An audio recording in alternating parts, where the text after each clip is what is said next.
नमस्कार। New concept everyday series के अंदर आज हम बात करेंगे एक नए कंसेप्ट के बारे में।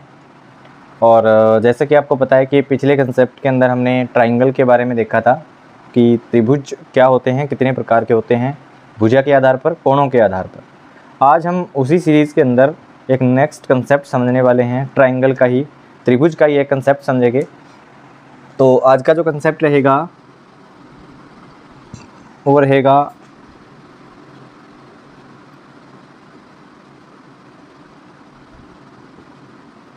Inequality rule of triangle.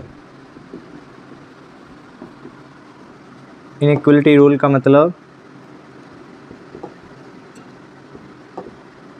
त्रिभुज की असमानता का नियम, या इसको बोल सकते हैं कि त्रिभुज की जो भुजाएं होती हैं उनके बारे में बात, उनका नियम क्या क्या है, कि कौन सी भुजा कैसी हो सकती है, या उसकी लेंथ कितनी हो सकती है, कितनी नहीं हो सकती, त्रिभुज के बनने की कंडीशन क्या क्या होती हैं, वो इसके अंदर हम बात करेंगे। ठीक है, तो जैसा कि आप जानते हैं ये एक त्रिभुज है, ट्राइंगल है। ठीक है, ये एंगल ए है, ये एंगल बी है, ये एंगल सी है, और उसमें ये ए भुजा है। ठीक है, ये बी भुजा है और ये सी भुजा है। ठीक है, ये एंगल हो गई, ये इसकी भुजा होगी, ये क्या एक त्रिभुज है। अब इस त्रिभुज के अंदर ये ए भुजा, बी भुजा और सी भुजा है। इन भुजाओं की लेंथ क्या क्या हो सकती है, इस पे एक रूल काम करता है, उसको हम बोलते हैं इनइक्वलिटी रूल, असमानता का नियम। असमानता का नियम का मतलब होता है, जैसे कि अगर मैं बात करूं किसी भी त्रिभुज की, तो कोई भी तीन रेखा से मिलकर क्या बनता है, त्रिभुज बनता है। ए, बी और सी, इसको आप अलग अलग ऐड करोगे कोनों को, तब त्रिभुज बनता है। तो एक चीज़ का आप ध्यान रखेंगे कि इन तीनों की लेंथ पे भी डिपेंड करता है कि त्रिभुज कैसा बनेगा। हो सकता है इसकी लेंथ कम हो और इन दोनों की ज़्यादा हो तो त्रिभुज अलग बनेगा, इसकी लेंथ और इसकी लेंथ कम हो, इसकी ज़्यादा हो तो अलग बनेगा। यानी कि इनकी क्या क्या पॉसिबिलिटीज़ हो सकती हैं, उस पर जो है एक रूल दिया गया, इनइक्वालिटी रूल ऑफ ट्राइंगल।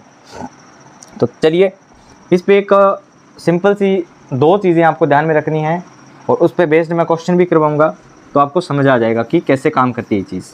तो पहली चीज़ इसमें आपको याद ये रखनी है कि जो ए भुजा है और बी भुजा है, ए भुजा और बी भुजा, ठीक है, वो उन दोनों का जो जोड़ है, इन दोनों का जोड़ वो हमेशा क्या होगा, हमेशा ज़्यादा होगा सी से। समझ आ गई बात, कि इन दोनों को हम जोड़ें तो इससे हमेशा बड़ा ही नंबर आएगा, इससे छोटा नहीं आ सकता। अगर इससे छोटा आ रहा है इन दोनों का जोड़, इसका मतलब वहाँ पे त्रिभुज के बनने की पॉसिबिलिटी ज़ीरो है।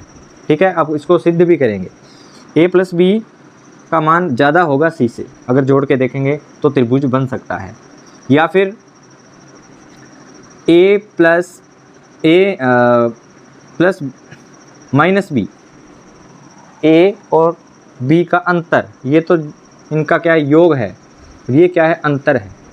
इन दोनों का अंतर ज़्यादा होगा सी से, यानी कि अंतर क्या होगा, सी से कम होगा तब त्रिभुज बनेगा। सी से क्या है, कम होगा तब त्रिभुज बनेगा। पहली कंडीशन ये और दूसरी कंडीशन ये बनेगी। ये एक बात आपको ध्यान में रखनी है। अब अगर बात करें हम, फॉर एग्ज़ाम्पल एक उदाहरण मैं लेता हूँ यहाँ पर। मान लो कि हमें ए का मान दिया है 5, बी का मान दिया है 3। ठीक है, तो सी का मान आप निकाल सकते हो। सी का मान जो है वो कैसा हो सकता है, या पॉसिबिलिटी क्या है सी के मान की। तो इसमें क्या पॉसिबिलिटी है, इसमें पहला रूल तो ये काम करता है कि दो भुजाओं का योग तीसरी भुजा के योग या तीसरी भुजा से हमेशा ज़्यादा होगा। तब त्रिभुज बनेगा, और दो भुजाओं का अंतर तीसरी भुजा से हमेशा क्या होगा, ज़्यादा होगा। ठीक है, तो ये हो गया। आप इसको हिंदी में भी लिख सकते हो जो मैंने बोला, ठीक है। और ये हमेशा अंतर की बात कर रहे हैं अपने, ठीक है ना। अंतर वो नेगेटिव हो सकता है, उसको हम मॉडुलस में लिखते हैं। इनको अगर अलग अलग मैं लिखूं तो ऐसे इसको लिखा जाएगा, a प्लस बी का मान ज़्यादा होगा c से, और मॉडुलस a माइनस बी का मान कम होगा c से। ठीक है, ये चीज़ है। तो ये चीज़ याद रखनी है कि अगर हम इनका अंतर निकालेंगे तो c का मान हमेशा उनसे क्या आएगा, ज़्यादा आएगा, उनसे c का मान हमेशा ज़्यादा ही आएगा। मॉडुलस में मैंने इसलिए लिखा, ये जो निशान होता है आप जानते हो मॉडुलस का होता है। मॉडुलस का मतलब ये हो गया कि अगर a का मान 6 दिया है और इसका अगर मान दे दिया आपको 7 b का, तो यहाँ पर घटाने पे उत्तर -1 आ रहा है। अब ये माइनस में तो लंबाई हो नहीं सकती, तो इस नेगेटिव को हटाने के लिए ही क्या करना होता है, ये मॉडुलस का प्रयोग किया जाता है, यानी कि इन दोनों का अंतर लिया जाता है जो हमेशा प्लस में होगा। तो ये दो कंडीशन आपको याद रखनी है अलग अलग। ठीक है, चलिएगा अब देखिए a plus b a minus b की ये कंडीशन आप नोट करेंगे। एग्जाम्पल के तौर पे a का मान दिया है, b का मान दिया, c की क्या पॉसिबिलिटी हो सकती है वो देखिए। a पहली कंडीशन लगाते हैं यहाँ पर, a प्लस बी, ठीक है। तो a प्लस बी का मान क्या आ गया, 5 प्लस 3 कितने हो गए, 8। तो ये प्लस वाली कंडीशन लगाई तो क्या होगा, 5 प्लस 3, जो आंसर आएगा वो क्या होगा, हमेशा c से क्या होगा, बड़ा होगा। मतलब जो 8 है वो c से हमेशा बड़ा होगा, यानी c की वैल्यू 8 से ज़्यादा तो नहीं हो सकती, 8 से हमेशा क्या होगी, कम होगी। अब इतना अपने को कंफर्म हो गया कि c की वैल्यू 8 से अगर ज़्यादा आती है तो त्रिभुज क्या है, नहीं बनेगा, त्रिभुज नहीं बनेगा। ये कंडीशन याद रखिएगा। क्वेश्चन कैसे पूछा जाता है, क्वेश्चन ये पूछा जाता है कि आपको दो भुजाओं की वैल्यू दे देगा और बोलेगा कि इसमें c की क्या क्या पॉसिबिलिटीज़ है, c की क्या क्या पॉसिबिलिटी है, क्या संभावना है कि c जो है वो कितना हो सकता है, किस किस के बीच हो सकता है। तो एक तो हमें पता चल गया कि 8 से तो क्या होगा, 8 से कम होगा, एक तो हमें ये पता लग गया।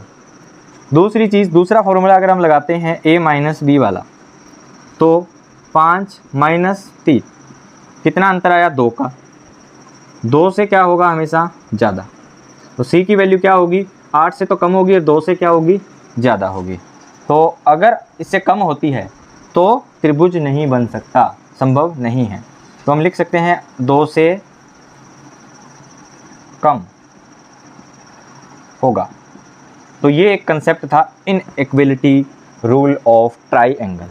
दोनों को दोनों चीज़ें याद रखनी है। एग्जाम्पल के तौर पे ये रूल आपको याद रखना है इनइक्वालिटी वाला, जिसमें दो कंडीशन अगर फॉलो हो रही है, अगर इसका पालन हो रहा है तो त्रिभुज बनेगा, अगर नहीं इसका पालन हो रहा है तो उसका वो त्रिभुज जो है संभव नहीं है। इसके नोट्स आप अच्छे से बना सकते हैं, ठीक है।